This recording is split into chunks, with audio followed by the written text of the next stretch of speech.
Jangan ampuni pencaplok lahan negara.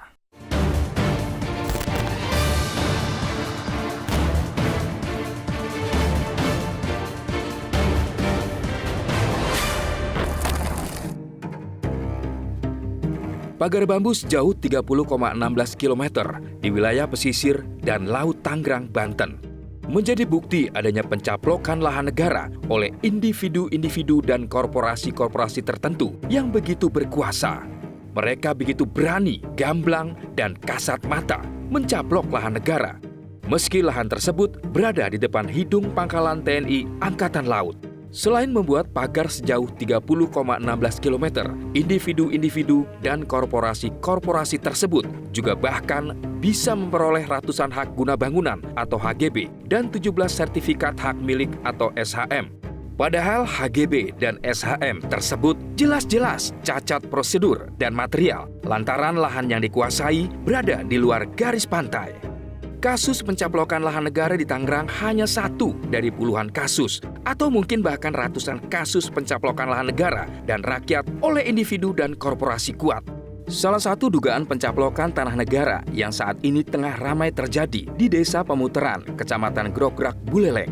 Lahan negara seluas 5.000 meter persegi dikuasai oleh sejumlah orang. Ribuan meter lahan pesisir di Lombok juga dikuasai sejumlah korporasi. Advokat Pembela Tanah Air atau APTA Nusa Tenggara Barat NTB melaporkan beberapa tahun lalu adanya dugaan pencaplokan tanah negara, yaitu tanah yang berada di Desa Meninting, Kecamatan Batu Layar, Kabupaten Lombok Barat. Pencaplokan lahan-lahan negara tersebut sangat menyengsarakan masyarakat. Di Tangerang misalnya, nelayan harus memutar jauh untuk melaut akibat pemagaran laut. Pencaplokan lahan negara di wilayah lainnya juga menyebabkan banyak masyarakat terusir. Selain itu, kerugian yang harus ditanggung negara juga tidak main-main, mencapai triliunan rupiah.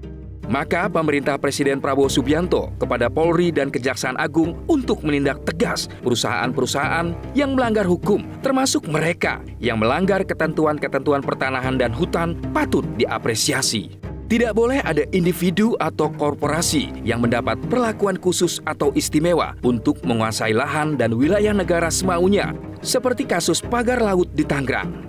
Jangan sampai ada orang-orang dan korporasi yang seenaknya memetak-petakan atau mengkafling lahan yang sebetulnya milik negara. Perintah tegas Presiden menunjukkan kehadiran negara menghadapi pencaplokan laut yang merupakan lahan milik negara oleh kelompok tertentu. Kita dukung juga langkah DPR RI untuk bersuara demi mengungkap kasus pemagaran laut dengan mendorong pertanggungjawaban dari pihak-pihak yang terlibat aktivitas ilegal tersebut. Beri sanksi tegas dan hukum semua pihak yang terlibat dalam penerbitan HGB dan SHM. Jangan biarkan lahan-lahan negara beralih menjadi milik individu atau korporasi. Sekali lagi, negara tidak boleh kalah melawan mereka.